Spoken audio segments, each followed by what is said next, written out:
छोटे छोटे हुंदे सीगे काम करदे सी उदों भी ते मतलब वो काम कर करके मेहनत कर करके ये समझ लिया सी जदों दी होश संभाली भी अपने पैरां ते ही खड़े होना, माँ बाप तो कुछ नहीं मंगना, अपने हत्थी करके ही सारियां चीज़ां बनाउणियां, आपदे शौक पूरे करने, जो अपनी लाइफ च मैं बनना है ना वो अपने दम ते ही बनना। मैनूं बेचारा बनना ही नहीं है मैम, मैनूं अपने दम ते जिवें मैं शुरू तो कहा मैं सैल्फ डिपेंड हाँ, मैं अपने घरदियां तो नहीं मंगिया, जिहड़ी कुड़ी ने अपने घरदियां तो नहीं मंगिया वो किसी होर दे अगे हत्थ किवें अड़ दूगी। पर ब्रांड तो घट कदे चीज़ मैं कोई पाई नहीं। जे तुसी ब्रांड दा सोचोगे तां ही तुसी ब्रांड तक कमा सकते हो, है ना। जे तुसी सोचिया ही है कि मैं 200 वाली टी शर्ट ही पानी, तुसी 200-500 ही कमाओगे, ठीक है ना। तुसी उन्ने च ही गुजारा करो। जे तुसी वड्डा सोचोगे ना तो तुहाडा डेफिनेटली वड्डा तुहाडे नाल होऊगा भी। मैं सैंडो पा के बाइक ते हुंदी सीगी और हैडफोन्स लगे हुंदे सी और बड़े टॉर नाल मैं जांदी सीगी, है ना, अलग। यस कूल डूल मतलब ना 3 मैडल मेरे कोल हैगे ने। मैं 3 वारी गेम करी है, फिटनेस मॉडलिंग करी, बॉडी बिल्डिंग ते मैं वो चीज़ करी और उदों भी मेरे लिए बहुत चैलेंजेस सीगे क्योंकि लोग मैनूं कहण लग गए सी मुंडिया वर्गी लगदी है। एंड जिम वाला सपना सी भी हाँ अपना एक राह एक ना जगह होवे, एक अपनी बिल्डिंग होवे जित्थे मैं लोकां नूं बुला सकां, ते वो ड्रीम सीगा मेरा। पर वो ड्रीम मेरा तां नहीं पूरा हो सकिया क्योंकि इन्नी इन्वेस्टमेंट मैं कर नहीं सकदी। 40-50 लाख मैं लावां, उस तो बाद मैं कर्जियां च डुब्बां, मतलब अपने आप नूं डिप्रैस करां। 1.5 लाख रुपये महीने का जदों कमाउण लग गई, कित्ते मैं 7000 तो शुरू हुई सी ते मैं फिर वो शौक गड्डी लई, बाइक लिया, फिर गड्डी लई ते सारा कुछ मतलब आप अपने हत्थी। गोल्ड का बड़ा शौक है, मैं गोल्ड की चेन पाई हुई है, मैं अपने दम ते पहला छोटी लई सी, फिर इनू हौली हौली पैसे पा के वड्डी करी। लोग ना बोलते नहीं लेकिन बिना बोले उन्हों का एटीट्यूड और मतलब उन्हों का कहण का एक अखां दे नाल तरीका इदां दा हुंदा कि इदां लगदा भी यार पता नहीं असीं किहड़ा गुनाह कर लिया है। तो मैं ट्रेनिंग लाइन शुरू करी सी ना, मैं जो हत्थ पिछे करके मैं मुंडिया दे कोल जाके पुछदी सी सर हैल्प तो नहीं चाहिए एक्सरसाइज दे विच, जिवें बेंच प्रेस ला रहे हैं तो हैल्प की लोड़ है, नहीं हैल्प नहीं चाहिए, एवें एटीट्यूड कि हुण एक कुड़ी साडी हेल्प करूगी। यस मुंडिया दी ईगो हर्ट करदी है। बेसबॉल करी, स्टेट लैवल तक गए, कैप्टनसी लुधियाने दे विच 2 कुड़ियां सी, RS मॉडल की लड़की सीगी, दूजी मैं रामगढ़िया स्कूल की कुड़ी सी, जिहड़ी असीं अपने पंजाब नूं रिप्रजेंट कर लई नैशनल खेडण गए सी। उस तो बाद मैम मैं थ्रो बॉल दे विच भी मतलब स्टेट लैवल तक गई हाँ। कल्ली कुड़ी सीगी पर्सनल ट्रेनर, ये भी नहीं 3-4, कितने 10 मुंडे, कितने एक कल्ली कुड़ी। ते बड़ा चैलेंज मतलब कह लो ना मेरे लिए चैलेंज रहा शुरू तो ना भी जितने मुंडे इन्ने सारे उत्ते कल्ली कुड़ी। क्लास भी करना औखा हो जाता उस जगह। मैं क्लास पर्सनल ट्रेनिंग का कोर्स भी करेगा, 14 बच्चे सी क्लास 13 मुंडे, मैं कल्ली कुड़ी। फिर मैं मैम फूड का सोचा क्योंकि मैं वीडियो देखती थी कुड़ियाँ किन्नियां फूड का काम कर रही ने, फिर मैं सोचा कि यार मैं क्यों ना कुछ डिफरेंट करा। प्रो पंजाब टीवी देख रहे हो तुसी, मैं ईशा। ਅੱਜ ਤੁਹਾਨੂੰ ਇੱਕ ਅਜਿਹੀ ਨੌਜਵਾਨ ਲੜਕੀ ਦੇ ਨਾਲ ਮਿਲਵਾਉਣ ਜਾ ਰਹੇ ਹਾਂ ਜਿਸਨੇ ਬਚਪਨ ਤੋਂ ਹੀ ਸਟਰਗਲ ਕੀਤਾ ਹੈ। ਬਹੁਤ ਛੋਟੀ ਉਮਰ ਦੇ ਵਿੱਚ ਉਹਨਾਂ ਨੂੰ ਇਹ ਸਮਝ ਆ ਗਈ ਸੀ ਕਿ ਮੈਂ ਆਪਦੇ ਪੈਰਾਂ ਦੇ ਉੱਤੇ ਖੜੇ ਹੋਣਾ ਹੈ, ਮੈਂ ਕਦੀ ਕਿਸੇ ਦੇ ਅੱਗੇ ਹੱਥ ਨਹੀਂ ਫੈਲਾਣੇ, ਕਿਸੇ ਦਾ ਕੀ ਆਪਦੇ ਮਾਪਿਆਂ ਤੋਂ ਵੀ ਪੈਸਾ ਨਹੀਂ ਲੈਣਾ, ਜੋ ਕਰਨਾ ਮੈਂ ਖੁਦ ਕਰਨਾ। ਸ਼ਾਇਦ ਉਹੀ ਜਿਹੜੀ ਸੋਚ ਆ ਅੱਜ ਉਹਨਾਂ ਨੂੰ ਇੱਥੇ ਤੱਕ ਲੈ ਕੇ ਆਈ ਆ ਕਿ ਇੱਕ ਟਾਈਮ ਦੇ ਉੱਤੇ ਉਹਨਾਂ ਨੇ ਬਹੁਤ ਛੋਟੀ ਉਮਰ ਦੇ ਵਿੱਚ ਹੀ ਆਪਦੇ ਲਈ ਗੱਡੀ ਲੈ ਲਈ, ਆਪਦੇ ਲਈ ਬਾਈਕ ਲੈ ਲਿਆ। ਜੀ ਹਾਂ, ਲੜਕੀ ਦੀ ਹੀ ਗੱਲ ਕਰ ਰਹੇ ਹਾਂ। ਉਹ ਬਹੁਤ ਸ਼ੌਂਕ ਦੇ ਨਾਲ ਬਾਈਕ ਚਲਾਉਂਦੇ ਨੇ, ਗੱਡੀ ਚਲਾਉਂਦੇ ਨੇ, ਸਾਰੇ ਸ਼ੌਂਕ ਆਪਦੇ ਪੂਰੇ ਕੀਤੇ ਨੇ ਪਰ ਕਿਸੇ ਤੋਂ ਪੈਸਾ ਨਹੀਂ ਲਿੱਤਾ। ਲੇਕਿਨ ਵਕਤ ਕਦੀ ਨਾ ਕਦੀ ਮਾਰ ਜ਼ਰੂਰ ਦਿੰਦਾ ਵਾ ਤੇ ਉਹ ਵਕਤ ਉਦੋਂ ਸੀਗਾ ਜਦੋਂ ਕਰੋਨਾ ਦਾ ਟਾਈਮ ਆਇਆ ਤੇ ਕਰੋਨਾ ਦੇ ਟਾਈਮ ਤੇ ਹਰ ਇੱਕ ਵੱਡੇ ਬੰਦੇ ਦਾ ਬਿਜ਼ਨਸ ਆ ਜਿਹੜਾ ਗਿਰਨਾ ਸ਼ੁਰੂ ਹੋ ਗਿਆ ਤੇ ਇਹਨਾਂ ਤੇ ਵੀ ਸ਼ਾਇਦ ਕਰੋਨਾ ਦੀ ਮਾਰ ਆ ਜਿਹੜੀ ਕਿ ਹੁਣ ਪਈ ਆ ਤੇ ਉਸ ਕਰੋਨਾ ਦੀ ਮਾਰ ਦੇ ਕਾਰਨ ਅੱਜ ਇਹਨਾਂ ਨੂੰ ਰੋਡ ਸਾਈਡ ਤੇ ਆਪਣੀ ਕਾਰਟ ਲਗਾਣੀ ਪੈ ਰਹੀ ਆ ਤੇ ਕਾਰਟ ਦੇ ਵਿੱਚ ਕਾਫੀ ਤਰ੍ਹਾਂ ਦਾ ਫਾਸਟ ਫੂਡ ਆ ਜਿਹੜਾ ਕਿ ਖਵਾ ਰਹੇ ਨੇ, ਹੈਲਦੀ ਫੂਡ ਵੀ ਦੇ ਰਹੇ ਨੇ, ਫਾਸਟ ਫੂਡ ਵੀ ਦੇ ਰਹੇ ਨੇ ਤੇ ਦੀਪਿਕਾ ਇਹਨਾਂ ਦਾ ਨਾਮ ਹੈ। ਉਹਨਾਂ ਨਾਲ ਗੱਲਬਾਤ ਕਰਦੇ ਆ ਕਿ ਕਿਸ ਤਰ੍ਹਾਂ ਉਹਨਾਂ ਦੀ ਲਾਈਫ ਦੀ ਜਰਨੀ ਰਹੀ ਹੈ ਤੇ ਕਿਸ ਤਰ੍ਹਾਂ ਕਰੋਨਾ ਦੀ ਮਾਰ ਉਹਨਾਂ ਤੇ ਪਈ ਤੇ ਦੁਬਾਰਾ ਤੋਂ ਫਿਰ ਮੁੜ ਜਿਹੜੀ ਕਿ ਰੋਡ ਦੇ ਉੱਤੇ ਕਾਰਟ ਲਗਾਉਣ ਦਾ ਉਹਨਾਂ ਦਾ ਹੌਸਲਾ ਪਿਆ ਵਾ। ਨਮਸਕਾਰ ਮੈਮ, ਬਹੁਤ ਬਹੁਤ ਸਵਾਗਤ ਹੈ ਤੁਹਾਡਾ ਪ੍ਰੋ ਪੰਜਾਬ ਟੀਵੀ। ਸਤਿ ਸ਼੍ਰੀ ਅਕਾਲ ਮੈਮ। ਜੀ, ਤੇ ਮੈਮ ਜਿਵੇਂ ਮੈਂ ਕਿਹਾ ਕਿ ਤੁਸੀਂ ਸਟਰਗਲ ਬਹੁਤ ਜ਼ਿਆਦਾ ਕੀਤੀ ਆ ਹਨਾ, ਤੁਸੀਂ ਬਹੁਤ ਬਚਪਨ 'ਚ ਹੀ ਸਮਝ ਗਏ ਸੀਗੇ, ਤੇ ਕਿਸ ਤਰ੍ਹਾਂ ਬਚਪਨ ਗੁਜ਼ਰਿਆ ਤੁਹਾਡਾ, ਕੀ ਕੁਝ ਕੀਤਾ ਤੁਸੀਂ ਬਚਪਨ 'ਚ? ਮੈਮ ਘਰ ਦੀ ਜਿਹੜੀ ਸਿਚੁਏਸ਼ਨ ਸੀ ਨਾ, ਮਦਰ ਵੀ ਵਰਕਿੰਗ ਸੀਗੇ ਤੇ ਫਾਦਰ ਵੀ ਵਰਕਿੰਗ ਸੀਗੇ, ਤੇ ਕਹਿੰਦੇ ਨਾ ਕਿ ਕਈ ਵਾਰੀ ਤੁਹਾਨੂੰ ਘਰ ਦੇ ਤੁਹਾਡੇ ਹਾਲਾਤ, ਵੱਡਾ ਬੱਚਾ ਹੀ ਮੇਨ ਹੈ ਨਾ ਜਿਹੜਾ ਹੁੰਦਾ, ਪਹਿਲਾ ਬੱਚਾ ਸੀ ਵੱਡਾ ਮੈਂ ਘਰ ਦੇ ਵਿੱਚ ਹੈ ਨਾ, ਔਰ ਕੁਝ ਘਰ ਦੀ ਮਾਹੌਲ ਇਦਾਂ ਦਾ ਸੀਗਾ ਕਿ ਸਿਚੁਏਸ਼ਨ ਦੇਖ ਕੇ ਨਾ ਬੱਚੇ ਨੂੰ ਆਪੇ ਹੀ ਸਮਝ ਆ ਜਾਂਦਾ ਕਿ ਹੈ ਨਾ ਕਿ ਮੈਂ ਮਤਲਬ ਆਪਣੇ ਪੈਰਾਂ ਤੇ ਖੜੇ ਹੋਣਾ, ਵੀ ਮੈਂ ਵੀ ਇਦਾਂ ਮਤਲਬ ਕਿ ਮੰਗ ਕੇ ਕੁਝ ਨਹੀਂ ਕਰਨਾ ਹੈ ਨਾ, ਵੀ ਮਾਂ-ਬਾਪ ਪਹਿਲੇ ਹੀ ਇੰਨਾ ਸਟਰਗਲ ਕਰ ਰਹੇ ਨੇ ਤੇ ਮੈਂ ਵੀ ਉਹਨਾਂ ਤੇ ਬੋਝ ਬਣ ਜਾ।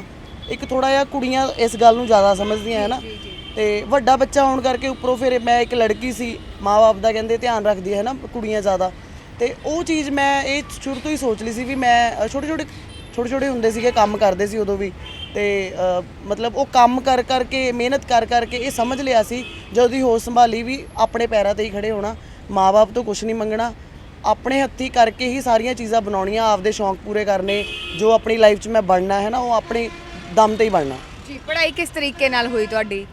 ਪੜ੍ਹਾਈ ਮੈਮ ਮੇਰੀ ਜਿਹੜੀ ਸਟੱਡੀ ਹੈ ਉਹ ਰਾਮਗੜੀਆ ਸਕੂਲ ਤੋਂ ਹੈ, ਔਰ ਉਹ ਸਕੂਲ ਮਤਲਬ ਸਪੋਰਟਸ ਦੇ ਵਿੱਚ ਬਹੁਤ ਅੱਗੇ ਸੀਗਾ ਉਸ ਟਾਈਮ ਤੇ, ਪੰਜਾਬ ਬੋਰਡ ਤੋਂ ਮੈਂ ਪੜ੍ਹੀ ਹਾਂ, ਤੇ ਮੈਂ ਤਕਰੀਬਨ ਮੈਂ 5th ਤੋਂ ਉੱਥੇ ਸ਼ੁਰੂ ਕੀਤਾ ਸੀ। ਮੈਂ ਪਹਿਲਾਂ ਪ੍ਰਾਈਵੇਟ ਸਕੂਲ 'ਚ ਪੜ੍ਹਦੀ ਸੀ, ਤੇ ਉਸ ਤੋਂ ਬਾਅਦ 5th ਤੋਂ ਜਦੋਂ ਮੈਂ ਲੱਗੀ ਤੇ ਮਤਲਬ ਫਿਰ ਉਹ ਸਪੋਰਟਸ ਕਰਕੇ, ਉਹ ਸਪੋਰਟਸ ਵਾਲਾ ਸਕੂਲ ਸੀ ਜ਼ਿਆਦਾ ਹੈ ਨਾ, ਉਹ ਬੱਚਿਆਂ ਨੂੰ ਖੇਡਣ ਦੇ ਲਈ ਬਹੁਤ ਮਤਲਬ ਕਿ ਕਹਿੰਦੇ ਸੀ ਵੀ ਐਪਰੀਸ਼ੀਏਟ ਕਰਦੇ ਸੀ ਵੀ ਤੁਸੀਂ ਕਰੋ, ਅਸੀਂ ਤੁਹਾਡੇ ਨਾਲ ਆ, ਤੇ ਮੈਂ ਉੱਤੇ ਆਪਣੀ ਸਟਾਰਟਿੰਗ ਸ਼ੁਰੂ ਕਰੀ ਜੂਡੋ ਗੇਮ ਤੋਂ। ਜੂਡੋ ਦਾ ਮੈਂ ਪਹਿਲੀ ਗੇਮ 8th ਦੇ ਵਿੱਚ ਮੈਂ ਕੰਪੀਟੀਸ਼ਨ ਕਰਿਆ ਸੀਗਾ ਅੰਡਰ 14 'ਚ, ਤੇ ਮੈਂ ਉਦੋਂ ਬ੍ਰਾਊਨਜ਼ ਜਿੱਤੀ ਸੀਗੀ, ਮਤਲਬ ਜਿਹੜਾ ਜ਼ੋਨ ਲੈਵਲ ਤੇ। ਫਿਰ ਉਸ ਤੋਂ ਬਾਅਦ ਮੈਂ ਪ੍ਰੈਕਟਿਸ ਕਰੀ ਗਈ, ਉਹ ਹੌਸਲਾ ਜਿਹਾ ਬਣ ਗਿਆ ਨਾ, ਇੱਕ ਵਾਰੀ ਮੈਡਲ ਆਇਆ, ਬੜੀ ਖੁਸ਼ੀ ਹੋਈ, ਘਰਦਿਆਂ ਨੂੰ ਦਿਖਾਇਆ ਤੇ ਵੀ ਮੈਂ ਜਿੱਤੀ ਹਾਂ ਹੈ ਨਾ। ਤੇ ਫਿਰ ਉਸ ਤੋਂ ਬਾਅਦ ਮੈਂ ਤਕਰੀਬਨ 9th ਦੇ ਵਿੱਚ ਮੈਂ ਨੈਸ਼ਨਲ ਖੇਡਣ ਚਲੀ ਗਈ ਸੀ ਸ਼ਿਮਲਾ, ਉਦੋਂ ਮੈਂ ਉੱਤੇ ਮੇਰਾ ਬ੍ਰਾਊਨਜ਼ ਆਇਆ ਸੀਗਾ ਨੈਸ਼ਨਲ, ਓਪਨ ਨੈਸ਼ਨਲ 'ਚ। ਬਹੁਤ ਵੱਡੀ ਗੱਲ ਹੁੰਦੀ ਹੈ ਮੈਮ, ਨੈਸ਼ਨਲ ਦੇ ਵਿੱਚ ਤੁਸੀਂ ਬਲੈਕ ਬੈਲਟ ਹੁੰਦੇ ਹੋ, ਬ੍ਰਾਊਨਜ਼ ਆਉਂਦਾ ਤੁਹਾਡਾ। ਸਕੂਲ ਦੇ ਵਿੱਚ ਮੈਨੂੰ ਲਿਜਾਇਆ ਗਿਆ ਸੀ, ਜਦੋਂ ਮੈਂ ਪਹੁੰਚੀ ਮੇਰਾ ਉੱਥੇ ਸਨਮਾਨਿਤ ਕੀਤਾ ਗਿਆ, ਉਹਨਾਂ ਨੇ ਮੈਨੂੰ ਹਾਰ ਪਾਏ ਉੱਤੇ, ਮੈਨੂੰ ਬੜੀ ਖੁਸ਼ੀ ਹੋਈ। ਉਹ ਦਿਨ ਜਿਹੜਾ ਮੇਰਾ ਸੀਗਾ ਨਾ, ਉਹ ਲਾਈਫ ਚੇਂਜਿੰਗ ਮੂਮੈਂਟ ਸੀਗਾ। ਮੈਂ ਉਸ ਤੋਂ ਬਾਅਦ ਸਕੂਲ ਦੇ ਵਿੱਚ ਇੱਕ ਸੈਲੀਬ੍ਰਿਟੀ ਬਣ ਗਈ ਸੀ, ਤੇ ਸਾਰੇ ਜਾਣਦੇ ਸੀ ਵੀ ਦੀਪਿਕਾ ਲੜਕੀ ਹੈ ਨਾ ਜਿਹੜੀ ਗੇਮ ਦੇ ਵਿੱਚ ਅੱਗੇ, ਸਾਰੇ ਮੈਨੂੰ ਬਹੁਤ ਵਧੀਆ ਤਰੀਕੇ ਨਾਲ ਬੁਲਾਉਂਦੇ ਸੀ, ਔਰ ਇੱਕ ਅਲੱਗ ਰਿਸਪੈਕਟ ਬਣ ਗਈ ਸੀ ਸਕੂਲ ਦੇ ਵਿੱਚ। ਉਸ ਤੋਂ ਬਾਅਦ ਮੈਂ ਗੇਮ ਲਈ ਸੀਰੀਅਸ ਹੋ ਗਈ, ਮੈਂ ਜਿਹੜੀ ਵੀ ਗੇਮ ਦੇ ਵਿੱਚ ਪਾਰਟਿਸਿਪੇਟ ਕਰਦੀ ਸੀ ਉਹਦੀ ਮੈਂ ਕਦੇ ਕੈਪਟਨ ਹੋਣਾ ਜਾਂ ਮੈਂ ਉਸ ਟੀਮ ਦੀ ਲੀਡਰ ਹੋਣਾ। ਬੇਸਬਾਲ ਕਰੀ, ਸਟੇਟ ਲੈਵਲ ਤੱਕ ਗਏ, ਕੈਪਟਨ ਸੀ। ਲੁਧਿਆਣੇ ਦੇ ਵਿੱਚ 2 ਕੁੜੀਆਂ ਸੀ, ਇੱਕ RS ਮਾਡਲ ਦੀ ਲੜਕੀ ਸੀਗੀ, ਦੂਜੀ ਮੈਂ ਰਾਮਗੜੀਆ ਸਕੂਲ ਦੀ ਕੁੜੀ ਸੀ, ਜਿਹੜੀ ਅਸੀਂ ਆਪਣੇ ਪੰਜਾਬ ਨੂੰ ਰਿਪਰੈਜ਼ੈਂਟ ਕਰਨ ਲਈ ਨੈਸ਼ਨਲ ਖੇਡਣ ਗਏ ਸੀ। ਉਸ ਤੋਂ ਬਾਅਦ ਮੈਂ ਥਰੋ ਬਾਲ ਦੇ ਵਿੱਚ ਵੀ ਮਤਲਬ ਸਟੇਟ ਲੈਵਲ ਤੱਕ ਗਈ ਹਾਂ।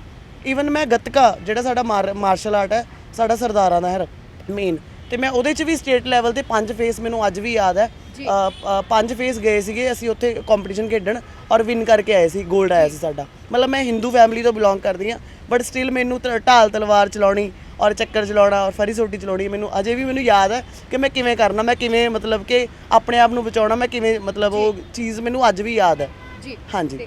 ਹੋਰ ਕੀ ਹੋਬੀਜ਼ ਨੇ ਤੁਹਾਡੀਆਂ, ਹੋਰ ਕੀ ਕਰਨਾ ਚਾਹੁੰਦੇ ਸੀ ਜਿਹੜੇ ਤੁਸੀਂ ਖੁਦ ਆਪਣੇ ਸ਼ੌਂਕ ਪੂਰੇ ਕੀਤੇ ਨੇ?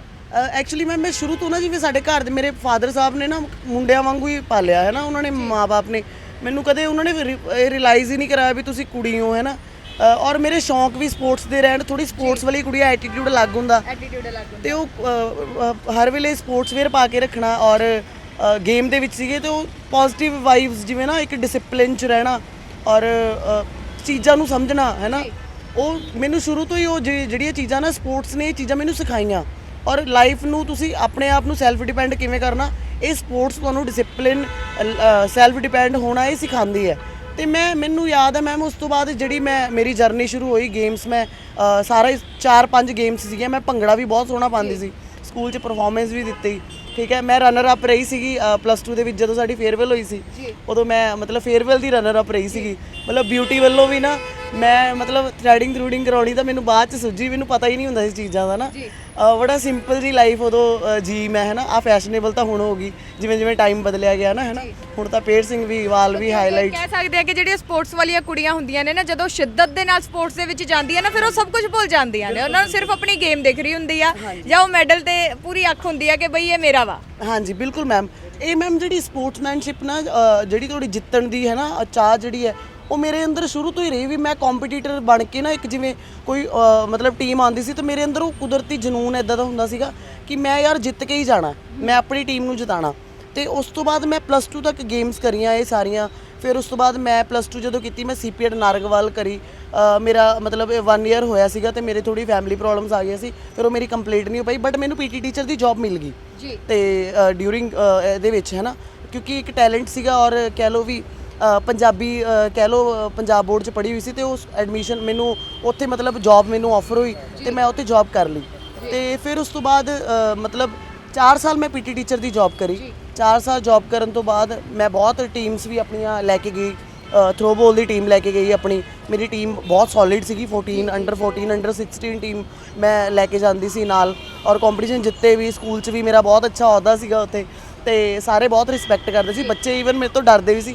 ਅੱਜ ਵੀ ਜਿਹੜੇ ਬੱਚੇ ਕਈ ਵਾਰੀ ਮਿਲਦੇ ਨੇ ਨਾ ਤੇ ਬੜੀ ਰਿਸਪੈਕਟਫੁਲੀ ਮੇਰੇ ਨਾਲ ਗੱਲ ਕਰਦੇ ਨੇ ਤੇ ਲੇਕਿਨ ਮੈਮ ਇੱਕ ਫੇਜ਼ ਆਇਆ, ਮੈਂ ਜਦੋਂ ਜੌਬ ਲੀਵ ਕੀਤੀ ਮੈਨੂੰ ਲੋਅਰ ਬੈਕ ਦੀ ਦਿੱਕਤ ਬਹੁਤ ਜ਼ਿਆਦਾ ਹੋ ਗਈ ਸੀ। ਮੇਰਾ weight ਨਾ ਤਕਰੀਬਨ 89 weight ਹੋ ਗਿਆ ਸੀ ਤੇ ਮੈਂ ਚੱਲ ਫਿਰ ਨਹੀਂ ਪਾਉਂਦੀ ਸੀ। ਸ਼ਾਇਦ ਉਹ ਮੇਰਾ ਕਹਿ ਲਓ ਵੀ ਰੱਬ ਨੇ ਕੁਝ ਸੋਚਿਆ ਹੋਇਆ ਸੀਗਾ ਕਿ ਇਹਨੂੰ ਮਤਲਬ ਇਸ ਲਾਈਨ 'ਚ, ਕਿਉਂਕਿ ਟੀਚਿੰਗ ਲਾਈਨ 'ਚ ਥੋੜੀ ਸੈਲਰੀ ਘੱਟ ਸੀ ਤੇ ਹਰ ਬੰਦੇ ਨੂੰ ਪੈਸੇ ਦੀ ਨੀਡ ਹੁੰਦੀ ਹੈ। ਜਦੋਂ ਲੋਅਰ ਬੈਕ ਦੀ ਦਿੱਕਤ ਹੋਈ ਮੈਮ ਮੈਂ ਚੱਲਣਾ ਫਿਰਨਾ ਬੰਦ ਹੋ ਗਈ। ਫਿਰ ਉਸ ਤੋਂ ਬਾਅਦ ਮੈਨੂੰ ਡਾਕਟਰ ਨੇ ਕਿਹਾ ਵੀ ਜੇ ਤੁਸੀਂ ਚੱਲ ਫਿਰ ਤਾਂ ਹੀ ਸਕਦੇ ਹੋ ਜਦੋਂ ਤੁਸੀਂ ਆਪਣਾ weight ਲੂਜ਼ ਕਰਿਆ। ਜਦ ਤੱਕ ਤੁਸੀਂ weight ਨਹੀਂ ਲੂਜ਼ ਕਰੋਗੇ ਤੁਹਾਡੀ ਲੋਅਰ ਬੈਕ ਨੂੰ ਆਰਾਮ ਨਹੀਂ ਆਣਾ। ਤੇ ਜਿਮ ਜੁਆਇਨ ਕਰ ਲਿਆ। ਜਿਮ ਜੁਆਇਨ ਕੀਤਾ 3 ਕੁ ਮਹੀਨੇ ਉੱਥੇ ਲਾਏ, ਵਰਕਆਊਟ ਕਰਿਆ, ਥੋੜਾ ਪੈਸ਼ਨ ਆ ਗਿਆ ਜਿਮ ਦੇ ਵਿੱਚ ਤੇ ਜਿਹੜੇ ਜਿਮ ਲਵਰ ਬਣ ਗਈ। ਕਿਉਂਕਿ ਤੁਹਾਨੂੰ ਪਤਾ ਸਪੋਰਟਸ ਵਾਲੇ ਬੱਚੇ ਜਿਹੜੇ ਨੇ ਐਕਸਰਸਾਈਜ਼ਸ ਇਹ ਉਹ ਬੜਾ ਹੈ ਨਾ, ਰਨਿੰਗ ਕਰਨੀ ਬਹੁਤ ਜ਼ਿਆਦਾ 12-12 ਕਿਲੋਮੀਟਰ ਰਨਿੰਗ ਕਰਦੇ ਸੀਗੇ। ਤੇ ਉਸ ਤੋਂ ਬਾਅਦ ਮਤਲਬ ਕਿ ਜਿੱਥੇ ਮੈਂ ਕਰਦੀ ਸੀ ਵਰਕਆਊਟ ਉੱਥੇ ਵੀ ਪਹਿਚਾਣ ਅਲੱਗ ਬਣ ਗਈ ਮੇਰੀ, ਕਿਉਂਕਿ ਪਰਫਾਰਮੈਂਸ ਇਦਾਂ ਦੀ ਕਰਦੀ ਸੀ ਕੋਈ ਵੀ ਐਕਸਰਸਾਈਜ਼ਸ ਦੀ। ਨਾਲ ਦੀਆਂ ਕੁੜੀਆਂ ਬੜੀਆਂ ਦੇਖ ਕੇ ਹੈਰਾਨ ਹੁੰਦੀ ਵੀ ਇਹ ਕਿਵੇਂ ਕਰ ਲੈਂਦੀ, ਅਸੀਂ ਨਹੀਂ ਕਰ ਪਾਉਂਦੇ।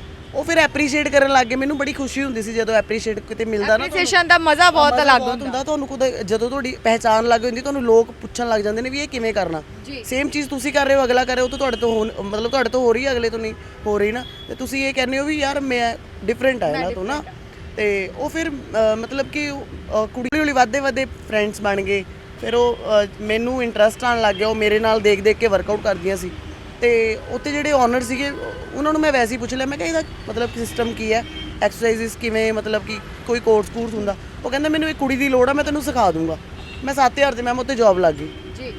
7000 ਤੇ ਸਿਰਫ 7000 ਤੇ ਮੈਂ ਨੌਕਰੀ ਲੱਗ ਗਈ ਉੱਥੇ। ਚਲੋ ਜੀ ਨੌਕਰੀ ਕਰੀ, 2-3 ਮਹੀਨੇ ਲਾਏ। ਉਹਨਾਂ ਨੇ ਮੇਰੀ ਸੈਲਰੀ 10000 ਕਰਤੀ। ਮੈਂ ਕੰਮ ਬਹੁਤ ਵਧੀਆ ਕਰਨ ਲੱਗ ਗਈ ਸੀ। ਡਿਸਪਲਿਨ ਚ ਆਉਣਾ, ਡਿਸਪਲਿਨ ਟਾਈਮ ਟੂ ਟਾਈਮ ਜਾਣਾ।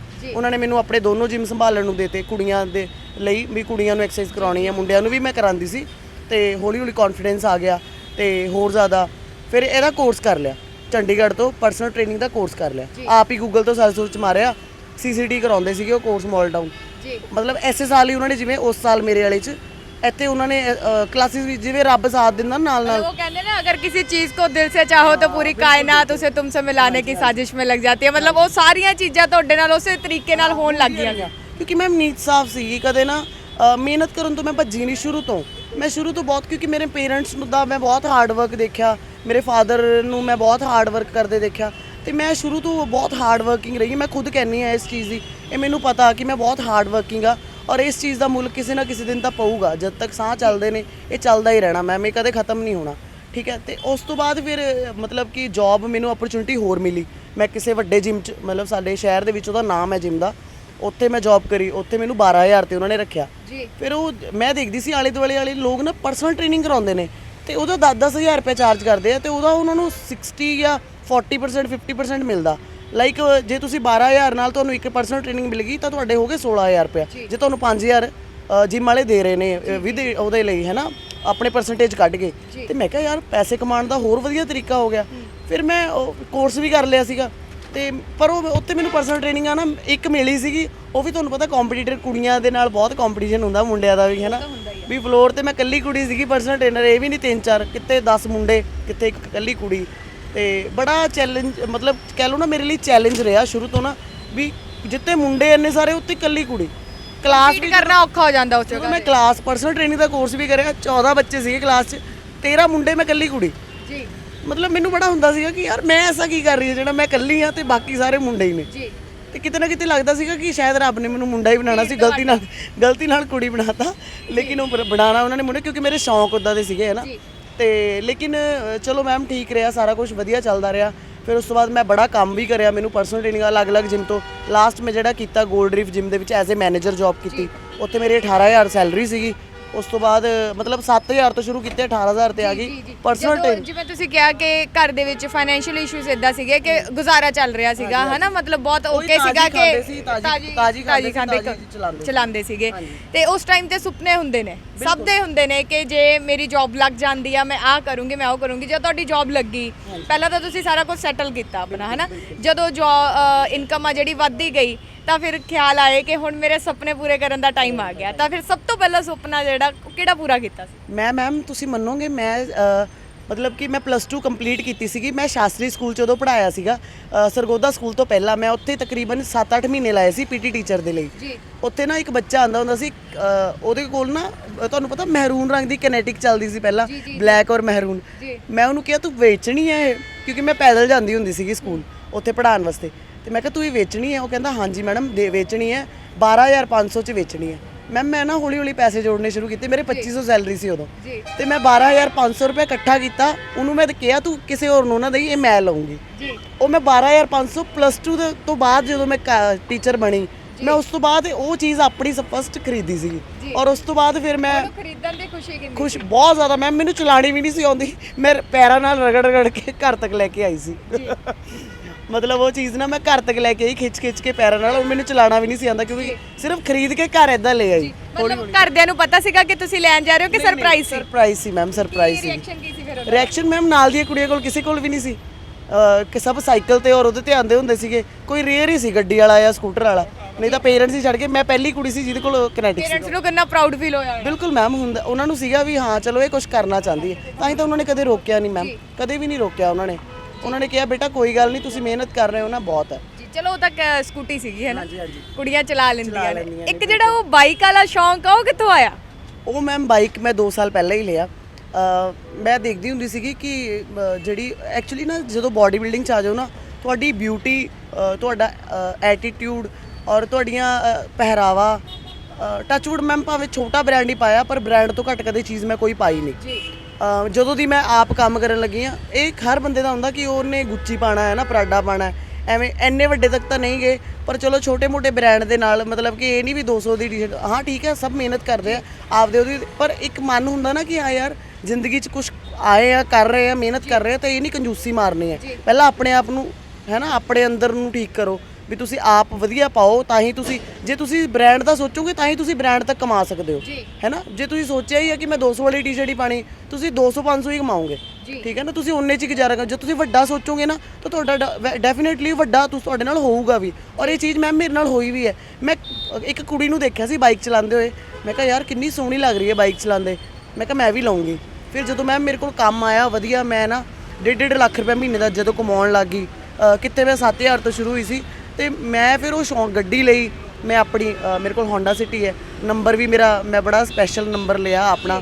ਤੇ ਫਿਰ ਉਸ ਤੋਂ ਬਾਅਦ ਮੈਂ ਉਸ ਤੋਂ ਪਹਿਲਾਂ ਮੈਂ ਬਾਈਕ ਲੈ ਲਿਆ ਸੀਗਾ, ਬਾਈਕ ਲਿਆ, ਫਿਰ ਗੱਡੀ ਲਈ, ਤੇ ਸਾਰਾ ਕੁਝ ਮਤਲਬ ਆਪ ਆਪਣੇ ਹੱਥੀ। ਗੋਲਡ ਦਾ ਬੜਾ ਸ਼ੌਂਕ ਹੈ, ਆ ਮੈਂ ਗੋਲਡ ਦੀ ਚੇਨ ਪਾਈ ਹੋਈ ਹੈ, ਇਹ ਮੈਂ ਆਪਣੇ ਦਮ ਤੇ ਪਹਿਲਾਂ ਛੋਟੀ ਲਈ ਸੀ, ਫਿਰ ਇਹਨੂੰ ਹੌਲੀ ਹੌਲੀ ਪੈਸੇ ਪਾ ਕੇ ਵੱਡੀ ਕਰੀ।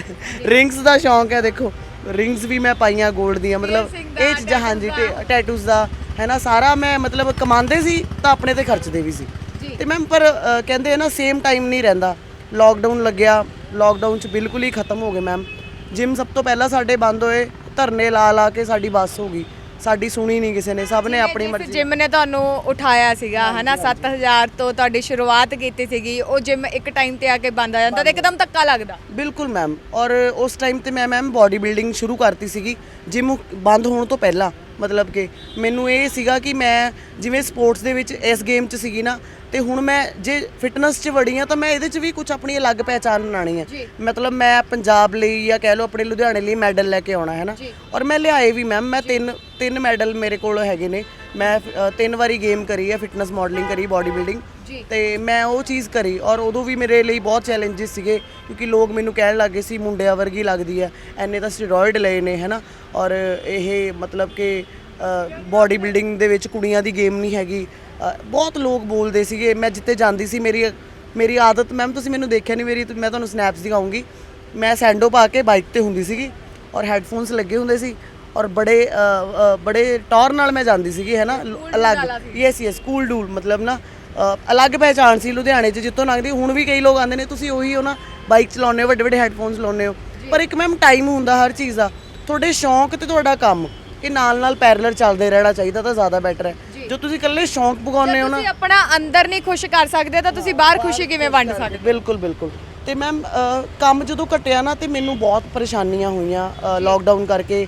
ਉਸ ਤੋਂ ਬਾਅਦ ਮੈਮ ਫਿਟਨੈਸ ਇੰਡਸਟਰੀ ਸਾਡੀ ਨਾ ਹੁਣ ਤੱਕ ਵੀ ਪੈਰਾਂ ਤੇ ਖੜੀ ਨਹੀਂ ਹੋ ਪਾ ਰਹੀ, ਲੜਖੜਾ ਰਹੀ। ਨਵੇਂ ਜਿਮ ਖੁੱਲ ਕੇ ਬੰਦ ਹੋ ਰਹੇ। ਕੱਲ ਮੈਨੂੰ ਮੇਰੇ ਕਿਸੇ ਮਤਲਬ ਫਰੈਂਡ ਦਾ ਫੋਨ ਆਇਆ ਸੀਗਾ, ਉਹ ਵੀ ਜਿਮ ਦਾ ਹੀ ਹੈ, ਉਹਦਾ ਆਪਣਾ ਮਤਲਬ ਕਿ ਸਪਲੀਮੈਂਟ ਸਟੋਰ ਹੈ। ਇੱਦਾਂ ਮੈਂ ਕੋਈ ਪੁੱਛੀ ਸੀ ਉਹ ਨਾ ਮਤਲਬ ਸਾਡੇ ਕੋਈ ਬਿਲਡਿੰਗ ਕਰਦਾ, ਉਹ ਵੀ ਉਹਦਾ ਆਪਣਾ ਜਿਮ ਖੋਲ੍ਹਿਆ ਸੀ ਉਹਨੇ, ਤੇ ਉਹਦੀ ਡੈਥ ਹੋ ਗਈ ਥੋੜੇ ਟਾਈਮ ਪਹਿਲਾਂ। ਹੁਣ ਮੈਨੂੰ ਨਹੀਂ ਪਤਾ ਕਿਉਂ ਹੋਈ, ਕਿੱਦਾਂ ਹੋਈ, ਇਹ ਚੀਜ਼ ਮੈਂ ਨਹੀਂ ਕਹਿ ਸਕਦੀ ਕੁਝ। ਤੇ ਪਰ ਮੈਮ ਉਹਨੇ ਆਪਣਾ ਜਿਮ ਖੋਲ੍ਹਿਆ ਸੀ ਔਰ ਜਿਮ ਉਹਦਾ ਬੰਦ ਹੋ ਗਿਆ, ਖੋਲ੍ਹ ਕੇ ਮਤਲਬ ਜਿਮ ਬੰਦ ਹੋ ਗਿਆ। ਤੇ ਮੈਨੂੰ ਇਹ ਚੀਜ਼ ਸੀਗੀ, ਇਸ ਚੀਜ਼ ਤੋਂ ਡਰ ਸੀ ਕਿ ਮੈਂ ਇੰਨੀ ਤਾਂ ਪਹਿਲੇ ਇਨਵੈਸਟਮੈਂਟ ਮੈਂ ਕਰ ਨਹੀਂ ਸਕਦੀ। ਮੇਰਾ ਵੀ ਬਾਡੀ ਬਿਲਡਿੰਗ ਮੈਂ ਕੰਪੀਟੀਸ਼ਨ 'ਚ ਜਿੱਤਿਆ। ਇੱਕ ਬਾਡੀ ਬਿਲਡਰ ਦਾ ਸੁਪਨਾ ਹੈ ਕਿ ਉਹਨੇ ਜਿਮ ਹੀ ਖੋਲ੍ਹਣਾ, ਕਿਉਂਕਿ ਦੇਖੋ ਇੱਕ ਕਹਿੰਦੇ ਜਿਹਦੇ ਘਰ ਦੇ ਉਹ ਨੇ ਆਪਣਾ ਡਾਕਟਰ ਨੇ, ਉਹ ਆਪਣੇ ਬੱਚੇ ਨੂੰ ਡਾਕਟਰ ਹੀ ਬਣਾਉਂਦੇ ਨੇ ਹੈ ਨਾ। ਉਹ ਅੱਗੇ ਉਹਨਾਂ ਦੀ ਚੋਇਸ ਹੈ ਵੀ ਉਹਨਾਂ ਨੇ ਕੀ ਕਰਨਾ। ਪਰ ਜਿਵੇਂ ਹੁਣ ਮੈਂ ਬਾਡੀ ਬਿਲਡਿੰਗ, ਮੇਰਾ ਪੇਸ਼ਾ ਸੀਗਾ ਬਾਡੀ ਬਿਲਡਿੰਗ ਕਰਨਾ, ਮੈਂ ਲੋਕਾਂ ਨੂੰ ਫਿਟਨੈਸ ਹੀ ਸਿਖਾਣੀ ਸੀ ਤੇ ਮੈਂ ਉਹ ਕਰਦੀ ਵੀ ਸੀਗੀ। ਪਰ ਹੋਮ ਟ੍ਰੇਨਿੰਗਾਂ ਦੇਣ ਲੱਗੀ ਜਾ ਕੇ ਲੋਕਾਂ ਦੇ ਘਰ। ਲੇਕਿਨ ਉਹ ਜਿਮ ਵਾਲਾ ਸੁਪਨਾ ਸੀ ਵੀ ਹਾਂ ਆਪਣਾ ਇੱਕ ਰਾਹ, ਇੱਕ ਨਾ ਜਗ੍ਹਾ ਹੋਵੇ ਆਪਣੀ ਬਿਲਡਿੰਗ ਹੋਵੇ ਜਿੱਥੇ ਮੈਂ ਲੋਕਾਂ ਨੂੰ ਬੁਲਾ ਸਕਾਂ।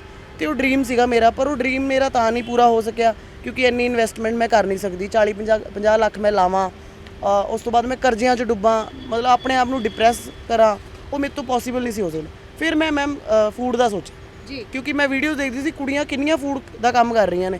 ਫਿਰ ਮੈਂ ਸੋਚਿਆ ਕਿ ਯਾਰ ਮੈਂ ਕਿਉਂ ਨਾ ਕੁਝ ਡਿਫਰੈਂਟ ਕਰਾਂ ਕਿ ਕੁੜੀਆਂ ਡਾਈਟ ਦਾ ਤਾਂ ਨਹੀਂ ਕਰਦੀਆਂ। ਮੈਂ ਡਾਈਟ ਦਾ ਸ਼ੁਰੂ ਕਰਿਆ। ਉਹ ਤਾਂ ਹੌਲੀ ਚਲੋ ਹੁਣ 버ਗਰ ਵਾਲਾ ਕੰਮ ਹੋ ਗਿਆ ਵੀ ਕਿਉਂਕਿ ਉਹ ਲੋਕਾਂ ਦੀ ਡਿਮਾਂਡ ਤੇ।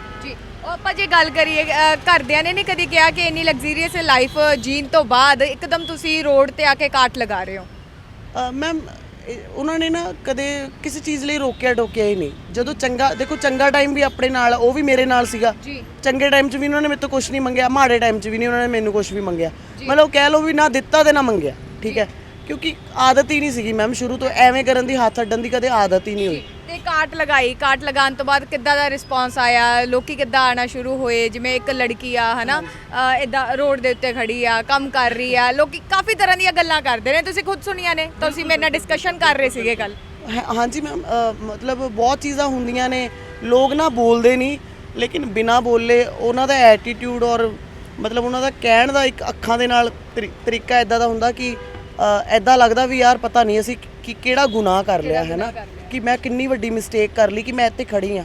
ਇਹ ਮੈਮ ਮੈਨੂੰ ਇਹ ਚੀਜ਼ ਮੈਨੂੰ ਤਾਂ ਸਮਝ 'ਚ ਹੈਗੀ ਹੈ ਕਿਉਂਕਿ ਜਦੋਂ ਮੈਂ ਟ੍ਰੇਨਿੰਗ ਲਾਈਨ ਸ਼ੁਰੂ ਕਰੀ ਸੀ ਨਾ, ਮੈਂ ਜਦੋਂ ਹੱਥ ਪਿੱਛੇ ਕਰਕੇ ਮੈਂ ਮੁੰਡਿਆਂ ਦੇ ਕੋਲ ਜਾ ਕੇ ਪੁੱਛਦੀ ਸੀ ਸਰ ਹੈਲਪ ਤਾਂ ਨਹੀਂ ਚਾਹੀਦੀ ਐਕਸਰਸਾਈਜ਼ ਦੇ ਵਿੱਚ, ਜਿਵੇਂ ਬੈਂਚ ਪ੍ਰੈਸ ਲਾ ਰਹੇ ਆ ਤੇ ਹੈਲਪ ਦੀ ਲੋੜ ਆ, ਨਹੀਂ ਹੈਲਪ ਨਹੀਂ ਚਾਹੀਦੀ, ਐਵੇਂ ਐਟੀਟਿਊਡ ਕਿ ਹੁਣ ਇੱਕ ਕੁੜੀ ਸਾਡੀ ਹੈਲਪ ਕਰੂਗੀ। ਯੈਸ ਮੁੰਡਿਆਂ ਦੀ ਈਗੋ ਹਰਟ ਕਰਦੀ ਹੈ ਕਿ ਹਾਂ ਨਹੀਂ ਸਾਨੂੰ ਨਹੀਂ ਹੈਲਪ ਚਾਹੀਦੀ।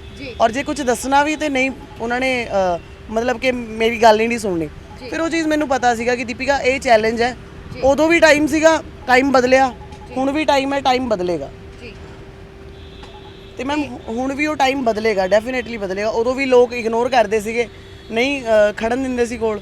ਹੁਣ ਵੀ ਥੋੜਾ ਟਾਈਮ ਲੱਗੇਗਾ, ਕੋਈ ਗੱਲ ਨਹੀਂ, ਹੋ ਜਾਏਗਾ ਸਭ ਕੁਝ ਸਹੀ ਜੀ। ਤੇ ਆਪਣੀ ਜਿਵੇਂ ਡਿਸਕਸ਼ਨ ਚੱਲਦੀ ਪਈ ਸੀਗੀ, ਲੋਕ ਨੇ ਕਈ ਤਰ੍ਹਾਂ ਦੀ ਵਰਡਿੰਗ ਯੂਜ਼ ਕਰਦੇ ਨੇ ਹਨਾ ਕਿ ਆਪ ਤਾਂ ਹਨਾ ਜਿਵੇਂ ਕਿ ਫਿਟ ਰਹਿੰਦੇ ਨੇ ਹਨਾ, ਆਪ ਦਾ ਫਿਟਨੈਸ ਦੀ ਗੱਲਾਂ ਕਰਦੇ ਪਏ ਨੇ ਤੇ ਲੋਕਾਂ ਨੂੰ ਮੈਗੀ ਖਿਲਾ ਰਹੇ ਨੇ ਹਨਾ, ਉਹਨਾਂ ਚੀਜ਼ਾਂ ਤੇ ਕੀ ਕਹਿਣਾ ਚਾਹੋਗੇ? ਕਿਉਂਕਿ ਲੋਕ ਨੇ ਜਿਹੜੇ ਹਰ ਤਰੀਕੇ ਨਾਲ ਤੁਹਾਨੂੰ ਜੱਜ ਕਰਦੇ ਨੇ, ਕੋਈ ਤੁਹਾਨੂੰ ਇਸ ਚੀਜ਼ਾਂ ਨੂੰ ਲੈ ਕੇ ਪੋਜ਼ਿਟਿਵ ਵੀ ਕਹਿ ਰਿਹਾ ਵਾ, ਕਿਉਂਕਿ ਜੇ ਵੇਖਿਆ ਜਾਵੇ ਜ਼ਬਰਦਸਤੀ ਤਾਂ ਤੁਸੀਂ ਕਰ ਨਹੀਂ ਰਹੇ ਕਿਸੇ ਨਾਲ, ਜਿੱਦਾਂ ਦੀ ਡਿਮਾਂਡ ਆ ਉਹ ਦੇ ਰਹੇ ਹੋ। ਬਿਲਕੁਲ ਮੈਮ, ਉਹੀ ਹੈ ਮੇਰਾ ਨਾ 버ਗਰ ਵਾਲਾ ਕਨਸੈਪਟ ਹੀ ਨਹੀਂ ਸੀਗਾ। ਤੁਸੀਂ ਮੇਰੀ ਕਾਰਡ ਤੇ ਵੀ ਦੇਖੋ 버ਗਰ ਕਿਤੇ ਲਿਖਿਆ ਹੀ ਨਹੀਂ ਹੋਇਆ। ਜਦੋਂ ਮੈਂ ਕੰਮ ਸ਼ੁਰੂ, ਕਿਉਂਕਿ ਮੈਮ ਮੈਨੂੰ ਇਸ ਟਾਈਮ ਕੰਮ ਦੀ ਲੋੜ ਹੈ, ਕੰਮ ਲਈ ਬੰਦਾ ਸਭ ਕੁਝ ਕਰੂਗਾ ਹੈ ਨਾ, ਇੱਜ਼ਤ ਦੇ ਨਾਲ ਕੋਈ ਵੀ ਕੰਮ ਤੁਸੀਂ ਕਰਨਾ ਤਾਂ ਤੁਸੀਂ ਸਭ ਕੁਝ ਕਰੋਗੇ। ਤੇ ਜਦੋਂ ਮੇਰੇ ਨਾਲ ਕਸਟਮਰ 3-4 ਵਾਰੀ ਮੈਮ ਤੁਸੀਂ ਚਿਕਨ 버ਗਰ ਨਹੀਂ ਬਣਾਉਂਦੇ, ਤੁਸੀਂ ਐਗ 버ਗਰ ਨਹੀਂ ਬਣਾਉਂਦੇ, ਫਿਰ ਮੈਂ ਸੋਚਿਆ ਯਾਰ ਕਸਟਮਰ ਮੇਰੇ ਕੋਲੋਂ ਜਾ ਕਿਉਂ ਰਿਹਾ, ਮਤਲਬ ਕਸਟਮਰ ਮੇਰੇ ਕੋਲੋਂ ਖਾਲੀ ਹੱਥ ਨਹੀਂ ਜਾਣਾ ਚਾਹੀਦਾ ਕਿਉਂਕਿ ਮੇਰਾ ਇਹ ਕੰਮ ਦਾ ਟਾਈਮ ਹੈ ਤੇ ਮੈਮ ਉਹ ਮੇਰਾ ਪੈਸ਼ਨ ਹੈ। ਫਿਟਨੈਸ ਜਿਹੜੀ ਉਹ ਮੇਰਾ ਪੈਸ਼ਨ ਹੈ। ਜਿਹੜੇ ਮੇਰੇ ਫਿਟਨੈਸ ਵਾਲੇ ਲੋਕ ਨੇ ਉਹ ਕਿਹੜਾ ਨਹੀਂ ਖਾਂਦੇ 버ਗਰ ਜਾਂ ਉਹ ਕਿਹੜਾ ਮੈਗੀਆਂ ਨਹੀਂ ਖਾਂਦੇ ਮੈਮ। 2% ਲੋਕ ਨੇ ਜਿਹੜੇ ਬਾਡੀ ਬਿਲਡਿੰਗ 3% ਕਰ ਰਹੇ ਨੇ, ਉਹ ਆਪਣੀ ਡਾਈਟ ਫੋਲੋ ਕਰਦੇ, ਉਹ ਵੀ ਚੀਟ ਮੀਲਸ ਕਰਦੇ ਨੇ ਮੈਮ, ਵੀਕਲੀ ਚੀਟ ਮੀਲ ਕਰਦੇ ਨੇ। ਤੇ ਮੈਂ ਤਾਂ ਇਹ ਤਾਂ ਮੇਰਾ ਕੰਮ ਹੈ ਮੈਮ, ਇਹਦੇ ਤੋਂ ਮੇਰੇ ਕੋਲ ਮੇਰਾ ਉਹ ਕੰਮ ਹੁਣ ਖਤਮ ਹੋ ਗਿਆ। ਟ੍ਰੇਨਿੰਗਾਂ ਮੇਰੇ ਕੋਲ 3 ਰਹਿ ਗਈਆਂ ਤੇ ਮੈਮ ਮੈਂ ਲੋਕਾਂ ਨੂੰ ਮਤਲਬ ਲੋਕ ਇਹ ਸੋਚਦੇ ਨੇ ਵੀ ਇਹ ਗਲਤ ਖਿਲਾ ਰਹੀ ਹੈ ਇਹ ਕੁਛ ਹੈ, ਪਰ ਮੈਮ ਇੱਦਾਂ ਤਾਂ ਕੁਛ ਨਹੀਂ। ਮੇਰਾ ਕੰਮ ਹੈ, ਲੋਕਾਂ ਦੀ ਡਿਮਾਂਡ ਹੈ ਤਾਂ ਮੈਂ ਤਾਂ ਕਰ ਰਹੀ ਹਾਂ। ਮੈਂ ਕਿਸੇ ਨੂੰ ਇਹ ਨਹੀਂ ਇੱਕ ਲੜਕਾ, ਮੈਂ ਤੁਹਾਨੂੰ ਗੱਲ ਦੱਸਦੀ ਹਾਂ, ਇੱਕ ਲੜਕਾ ਆਇਆ ਥੋੜੇ ਦਿਨ ਪਹਿਲਾਂ, ਉਹਨੇ ਮੈਨੂੰ ਨਾ ਉਹ 버ਗਰ ਦਾ ਆਰਡਰ ਕਰਿਆ ਉਹਨੇ, ਤੇ ਉਹਨੇ 버ਗਰ ਦਾ ਆਰਡਰ ਕਰਕੇ ਉਹਨੇ ਮੈਨੂੰ ਕਿਹਾ, ਕਹਿੰਦਾ ਵੀ ਆ ਜਿਹੜੀ ਮਿਓਨੀ ਹੈ ਨਾ ਇਹ ਘੱਟ ਲਾਇਓ। ਮੈਂ ਕਿਹਾ ਠੀਕ ਹੈ ਸਰ, ਮਿਓਨੀ ਘੱਟ ਲਾਣੀ ਹੈ। ਉਹਨੇ 버ਗਰ ਦਾ ਆਰਡਰ ਦਿੱਤਾ ਮੈਨੂੰ, ਤੇ 버ਗਰ ਸਭ ਤੋਂ ਪਹਿਲਾਂ ਤਾਂ ਅਨਹੈਲਥੀ, ਮੈਂ ਕਹਾਂ ਮੈਂ ਆਪ ਕਹਿੰਦੀ ਅਨਹੈਲਥੀ, ਮੈਂ ਵੀ ਕਦੇ ਕਦੇ ਖਾਂਦੀ, ਰੋਜ਼ ਨਹੀਂ ਖਾਂਦੀ, ਠੀਕ ਹੈ। ਤੇ ਲੇਕਿਨ ਖਾਣ ਵਾਲੇ ਵੀ ਲੋਕ ਖਾਂਦੇ ਆ ਮੈਮ, ਅਸੀਂ ਕਿਸੇ ਨੂੰ ਨਹੀਂ ਮਨਾ ਕਰ ਸਕਦੇ, ਉਹਨਾਂ ਦੀ ਆਪਣੀ ਲਾਈਫ ਹੈ, ਆਪਣੀ ਬਾਡੀ ਹੈ। ਤੁਸੀਂ ਨਹੀਂ ਖਵਾਓਗੇ ਕਿਸੇ ਹੋਰ ਕੋਲ ਚਲੇ ਜਾਣਗੇ ਮੈਮ, ਡੈਫੀਨਿਟਲੀ। ਜੋ ਮਤਲਬ ਕਿ ਮੈਂ ਇੰਨੀ ਹੈਰਾਨ ਹੁੰਨੀ ਆ, ਕਮੈਂਟ ਦੇ ਵਿੱਚ ਲੋਕਾਂ ਨੇ ਕਿਹਾ ਹੋਇਆ ਆਪ ਤਾਂ ਫਿੱਟ ਹੈ, ਲੋਕਾਂ ਨੂੰ ਅਨਹੈਲਥੀ ਫੂਡ ਖਵਾ ਰਹੀ ਹੈ। ਮੈਮ ਇਹ ਮੇਰਾ ਕੰਮ ਹੈ। ਕੁਝ ਲੋਕ ਤੁਹਾਡੇ ਇਸ ਗੈਟਅਪ ਨੂੰ ਵੀ ਬਹੁਤ ਜ਼ਿਆਦਾ ਜੱਜ ਕਰ ਰਹੇ ਨੇ ਕਿ ਟੈਟੂਜ਼ ਬਣਾਏ ਹੋਏ ਨੇ, ਪੀਅਰਸਿੰਗ ਕਰਵਾਈ ਹੋਈ ਆ, ਹਨਾ, ਕਿ ਕਿਸ ਤਰੀਕੇ ਦੇ ਨਾਲ ਇਹ ਰੋਡ ਤੇ ਕਾਟ ਲਗਾ ਕੇ ਖੜੇ ਨੇ, ਕਿ ਇੱਕ ਲਹਿਜਾ ਹੁੰਦਾ ਵਾ, ਹਨਾ, ਇਦਾਂ ਦੀਆਂ ਗੱਲਾਂ ਕੀਤੀਆਂ ਜਾ ਰਹੀਆਂ। ਬਿਲਕੁਲ ਮੈਮ, ਉਦੋਂ ਟਾਈਮ ਮੇਰਾ ਹੋਰ ਸੀਗਾ, ਅੱਜ ਮੇਰਾ ਟਾਈਮ ਹੋਰ ਹੈ। ਉਹ ਟਾਈਮ ਮੇਰਾ ਉਦੋਂ ਸੀਗਾ ਕਿ ਮੈਂ ਬੜੀ ਕੂਲ ਰਹਿੰਦੀ ਸੀ, ਫ੍ਰੀ ਮਾਈਂਡ ਹੋ ਕੇ ਆਪਣਾ ਬਾਈਕ ਤੇ ਗੇੜੇ ਲਾਣੇ, ਜਿਮ ਚਲੇ ਜਾਣਾ, ਵਰਕਆਊਟ ਕਰਨਾ, ਟੌਰ ਨਾਲ ਸੋਹਣੇ ਸੋਹਣੇ ਕੱਪੜੇ ਪਾਣੇ, ਤੇ ਬਾਈਕ ਤੋਂ ਹੀ ਘਰ ਕਦੇ ਗੱਡੀ ਚੱਕ ਲੈਣੀ, ਕਦੇ ਐਕਟਿਵਾ ਤੇ ਆ ਜਾਣਾ। ਉਹ ਸ਼ੌਂਕ ਜਿਹੜਾ ਸੀਗਾ ਅਲੱਗ ਸੀਗਾ। ਉਹ ਟਾਈਮ ਉਦੋਂ ਕੰਮ ਸੀ, ਸਭ ਕੁਝ ਸੀ, ਉਦੋਂ ਕੰਮ ਉੱਦਾਂ ਦਾ ਸੀ। ਹੁਣ ਜਿਹੜਾ ਟਾਈਮ ਆ ਉਹ ਮੇਰੇ ਤੋਂ ਕੰਮ ਜਿਹੜਾ ਕਿਹਾ ਉਹ ਖਤਮ ਹੋ ਗਿਆ। ਮੇਰਾ ਲਾਕਡਾਊਨ ਦੇ ਵਿੱਚ ਕੰਮ ਸਾਰਾ ਮਤਲਬ ਕਿ ਠੱਪ ਹੋ ਗਿਆ। ਤੇ ਮੈਂ ਹੁਣ ਜੀਣਾ ਥੋੜੀ ਛੱਡ ਦੂੰਗੀ ਜੋ ਚੀਜ਼ਾਂ ਮੇਰੇ ਨਾਲ, ਕਿਉਂਕਿ ਸ਼ੌਂਕ ਥੋੜੀ ਬੰਦਾ ਮਾਰ ਸਕਦਾ। ਹੁਣ ਲਾਕਡਾਊਨ ਤੋਂ ਪਹਿਲਾਂ ਕੰਮ ਬਹੁਤ ਜ਼ਿਆਦਾ ਵਧੀਆ ਚੱਲਦਾ ਪਿਆ ਸੀ। ਮੈਮ ਨੇ ਆਪਦੇ ਲਈ ਬਹੁਤ ਕੁਝ ਕੀਤਾ, ਗੋਲਡ ਦੀ ਚੈਨ ਬਣਾਈ ਆ, ਰਿੰਗਸ ਪਾਈਆਂ ਹੋਈਆਂ ਨੇ, ਗੱਡੀ ਲਿੱਤੀ ਹੋਈ ਆ, ਬਾਈਕ ਮੈਮ ਦੇ ਕੋਲ ਆ, ਹਰ ਚੀਜ਼ ਮੈਮ ਦੇ ਕੋਲ ਆ। ਤੇ ਜੋ ਚੀਜ਼ ਉਹਨਾਂ ਨੇ ਪਹਿਲਾਂ ਕਮਾਈ ਆ, ਉਹਨਾਂ ਦੇ ਸ਼ੌਂਕ ਸੀ, ਉਹ ਅਜੇ ਵੀ ਪਾ ਕੇ ਬੈਠੇ ਹੋਏ ਨੇ। ਤੇ ਵਿੱਚੋਂ ਟਾਈਮ ਮਾੜਾ ਆ ਕਿ ਕੰਮ ਆ ਜਿਹੜਾ ਛੁੱਟ ਗਿਆ। ਛੁੱਟਣ ਤੋਂ ਬਾਅਦ ਅਗਰ ਉਹ ਦੁਬਾਰਾ ਆਪਣਾ ਕੰਮ ਸ਼ੁਰੂ ਕਰ ਰਹੇ ਨੇ, ਕੁਝ ਲੋਕ ਨੇ ਜਿਹੜੇ ਤਾਂ ਵੀ ਟੰਗਾ ਖਿੱਚ ਰਹੇ ਨੇ ਕਿ ਮਤਲਬ ਕਿਸ ਤਰ੍ਹਾਂ ਹੋ ਸਕਦਾ ਕਿ ਗੋਲਡ ਦੀ ਚੇਨ ਪਾਈ ਹੋਈ ਹੈ ਐਡੀ ਸਾਰੀ, ਹੈ ਨਾ, ਵੀ ਉਹਨਾਂ ਚੀਜ਼ਾਂ ਨੂੰ ਜੱਜ ਕਰਦੇ ਨੇ ਕਿ ਮਤਲਬ ਇਹ ਕਹਿ ਸਕਦੇ ਹਾਂ ਕਿ ਮੈਂਟੈਲਿਟੀ ਹੈ ਕਿ ਆਪਣੇ ਆਪ ਨੂੰ ਸਿਰਫ ਬਚਾ ਰਿਹਾ ਹੀ ਦਿਖਾਇਆ ਜਾਵੇ। ਨਹੀਂ ਮੈਮ, ਉਹੀ ਤਾਂ ਗੱਲ ਹੈ, ਮੈਨੂੰ ਕਿਸੇ ਦੇ ਸਾਹਮਣੇ ਵਿਚਾਰੀ ਬਣਨਾ ਹੀ ਨਹੀਂ। ਮੈਨੂੰ ਕਿੰਨੇ ਫੋਨ ਕਾਲਸ ਆ ਰਹੇ ਆ ਕਿ ਮੈਮ ਤੁਹਾਨੂੰ ਪੈਸੇ ਦੀ ਲੋੜ ਆ, ਤੁਸੀਂ ਪੈਸੇ ਲੈ ਲਓ। ਮੈਂ ਕਿਹਾ ਮੈਮ 2-4-5 ਲੱਖ ਰੁਪਏ ਲੈ ਕੇ ਮੈਂ ਬਹਿ ਜਾ, 2-4-5 ਲੱਖ ਨਾਲ ਜ਼ਿੰਦਗੀ ਨਹੀਂ ਚੱਲਦੀ। ਜੇ ਮੈਨੂੰ 2-4-5 ਲੱਖ ਦੀ ਲੋੜ ਹੁੰਦੀ, ਮੈਂ ਆਪਣਾ ਅਕਾਊਂਟ ਨੰਬਰ ਪਾਉਂਦੀ, ਵੀਡੀਓ ਵਾਇਰਲ ਹੁੰਦੀ। ਇੱਕ ਮੈਂ ਦੇਖੀ ਸੀ ਵੀਡੀਓ, ਉਹਦੇ ਵਿੱਚ ਕਿਸੇ ਕੁੜੀ ਦਾ ਪਤਾ ਨਹੀਂ 15 ਲੱਖ ਕਿ ਕਿੰਨਾ, ਮੈਂ ਅਨਮੋਲ ਕੁਵਾਤਰਾ ਜੀ ਦੀ ਵੀਡੀਓ ਦੇਖਿਆ ਸੀਗਾ, ਉਹਦਾ ਕਿੰਨਾ ਇਕੱਠਾ ਹੋ ਗਿਆ। ਬਾਅਦ ਚ ਉਹਨਾਂ ਨੇ ਕਿਹਾ ਸੀ ਪਤਾ ਨਹੀਂ ਪਲਾਟ ਵੇਚਿਆ ਆ ਉਹਦਾ, ਤਾਂ ਉਹਦੇ ਪੈਸੇ ਆਏ ਨੇ। ਮੈਂ ਉਹੀ ਗੱਲ ਕਰਦੀ ਆ ਵੀ ਜੇ ਇਹ ਸਭ ਕੁਝ ਕਰਦੇ ਨਾ ਤੇ ਸ਼ਾਇਦ ਬਹੁਤ ਕਮਾ ਲੈਂਦੀ, ਉਦੋਂ ਇਕੱਠਾ ਕਰ ਲੈਂਦੀ, ਪਰ ਮੈਨੂੰ ਵਿਚਾਰਾ ਬਣਨਾ ਹੀ ਨਹੀਂ ਹੈ ਮੈਮ। ਮੈਨੂੰ ਆਪਣੇ ਦਮ ਤੇ, ਜਿਵੇਂ ਮੈਂ ਸ਼ੁਰੂ ਤੋਂ ਕਿਹਾ, ਮੈਂ ਸੈਲਫ ਡਿਪੈਂਡ ਆ। ਮੈਂ ਆਪਣੇ ਘਰਦਿਆਂ ਤੋਂ ਨਹੀਂ ਮੰਗਿਆ, ਜਿਹੜੀ ਕੁੜੀ ਨੇ ਆਪਣੇ ਘਰਦਿਆਂ ਤੋਂ ਨਹੀਂ ਮੰਗਿਆ, ਉਹ ਕਿਸੇ ਹੋਰ ਦੇ ਅੱਗੇ ਹੱਥ ਕਿਵੇਂ ਅੜ ਦੂਗੀ? ਇਹ ਕਦੇ ਵੀ ਨਹੀਂ ਹੋ ਸਕਦਾ। ਮਿਹਨਤ ਕਰਕੇ, ਬਿਲਕੁਲ ਮੈਮ। ਔਰ ਜਿਹੜੀ ਰਹੀ ਆ ਸ਼ੌਂਕ ਦੀ, ਇਹ ਜਦੋਂ ਮੇਰਾ ਚੰਗਾ ਟਾਈਮ ਸੀਗਾ, ਸ਼ੌਂਕ ਸਭ ਦੇ ਦਿਲ ਦੇ ਹੁੰਦੇ ਨੇ ਮੈਮ। ਕੋਈ ਬੰਦਾ ਕਮਾ ਕੇ ਪੂਰਾ ਕਰਦਾ, ਕੋਈ ਆਪਣੇ ਜੱਦੀ ਪੁਸ਼ਤੀ ਆਪਦੇ ਘਰਦਿਆਂ ਦੇ ਸ਼ੌਂਕ ਤੋਂ ਪੂਰਾ ਕਰਦਾ, ਮਾਂ-ਬਾਪ ਦੇ ਅੱਗੇ ਹੱਥ ਅੜਦਾ, ਹੈ ਨਾ। ਮੈਂ ਉਹੋ ਜੀ ਨਹੀਂ ਸੀ, ਮੈਂ ਆਪਣੇ ਹੱਥੀਂ ਸਾਰਾ ਕੁਝ ਕਰਿਆ, ਉਦੋਂ ਬਣਾਇਆ ਵੀ, ਬਹੁਤ ਹੰਡਾਇਆ ਵੀ, ਪਾਇਆ ਵੀ, ਸਭ ਕੁਝ ਕਰਿਆ। ਅੱਜ ਥੋੜੇ ਜਿਹੇ ਹਾਲਾਤ ਉੱਦਾਂ ਦੇ ਨੇ। ਹੁਣ ਵੀ ਇਹ ਨਹੀਂ ਕਿ ਭੁੱਖੇ ਸੌਂਦੇ ਆ, ਵਧੀਆ ਖਾਂਦੇ ਆ, ਵਧੀਆ ਪਾਉਂਦੇ। ਹੁਣ ਵੀ 2-3 ਟਾਈਮ ਚਿਕਨ ਖਾਂਦੀ ਆ ਆਪਣੀ। ਹੁਣ ਤਾਂ ਆਪਣਾ ਕੰਮ ਹੋ ਗਿਆ, ਤੇ ਹੁਣ ਵੀ ਆਪਣੀ ਡਾਈਟ ਪ੍ਰੋਪਰ ਫੋਲੋ ਕਰਦੀ ਆ। ਉਹ ਵੀ ਦਿਨ ਦੁਬਾਰਾ ਸ਼ੁਰੂ ਹੋ ਜਾਣਗੇ ਮੈਮ ਜੀ, ਪੂਰੀ ਉਮੀਦ ਹੈ। ਬਿਲਕੁਲ ਮੈਮ, ਉਮੀਦ ਹੈ। ਬਾਬਾ ਜੀ ਨਾਲ ਨੇ ਮੈਮ, ਉਹਨਾਂ ਨੇ ਹੁਣ ਤੱਕ ਨਹੀਂ ਮੇਰੀ ਪਿੱਠ ਲੱਗਣ ਦਿੱਤੀ, ਹੁਣ ਕਿੱਥੋਂ ਲੱਗਣ ਦੇਣਗੇ? ਪੂਰਾ ਵਿਸ਼ਵਾਸ ਹੈ। ਬਾਬਾ ਦੀਪ ਸਿੰਘ ਜੀ ਨੂੰ ਮੈਂ ਮੰਨਦੀ ਹਾਂ, ਉਹਨਾਂ ਕੋਲ ਮੈਂ ਰੋਜ਼ ਜਾਂਦੀ ਹਾਂ, ਬਾਬਾ ਦੀਪ ਸਿੰਘ ਮਾਡਲ ਟਾਊਨ। ਤੇ ਜਦੋਂ ਦੀ ਉਹਨਾਂ ਕੋਲ ਜਾਣ ਲੱਗੀ ਹੈ ਮੈਮ, ਦਿਨ ਹੀ ਹੋਰ ਹੋ ਗਏ ਜੀ।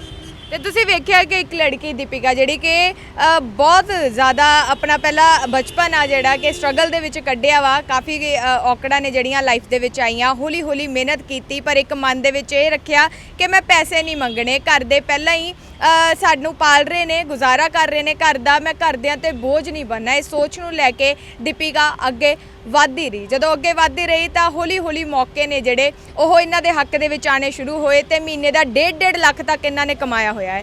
ਤੇ ਉਸ ਕਮਾਈ ਤੋਂ ਬਾਅਦ ਇੱਕਦਮ ਇੱਕ ਫੇਸ ਇਦਾਂ ਦਾ ਆਂਦਾ ਕਿ ਜਿਹੜਾ ਸਾਡੀ ਸਾਰਿਆਂ ਦੀ ਜ਼ਿੰਦਗੀ ਦੇ ਵਿੱਚ ਆਇਆ ਕਿ ਸਾਰਿਆਂ ਦਾ ਬਿਜ਼ਨਸ ਆ ਜਿਹੜਾ ਇੱਕ ਟਾਈਮ ਤੇ ਡਾਊਨ ਹੋ ਗਿਆ ਸੀਗਾ, ਤੇ ਇਹਨਾਂ ਦਾ ਵੀ ਉਹ ਬਿਜ਼ਨਸ ਲੋਕਡਾਊਨ ਦੇ ਕਰਕੇ ਡਾਊਨ ਹੋਇਆ ਸੀਗਾ। ਸਭ ਤੋਂ ਜ਼ਿਆਦਾ ਇਫੈਕਟ ਹੈ ਜਿਹੜਾ ਜਿਮ ਵਾਲਿਆਂ ਨੂੰ ਪਿਆ ਸੀ। ਲਗਾਤਾਰ ਧਰਨੇ ਆ ਜਿਹੜੇ ਜਿਮ ਵਾਲਿਆਂ ਵੱਲੋਂ ਲਗਾਏ ਗਏ ਸੀਗੇ ਜਿਮ ਖੋਲ੍ਹਣ ਦੇ ਲਈ।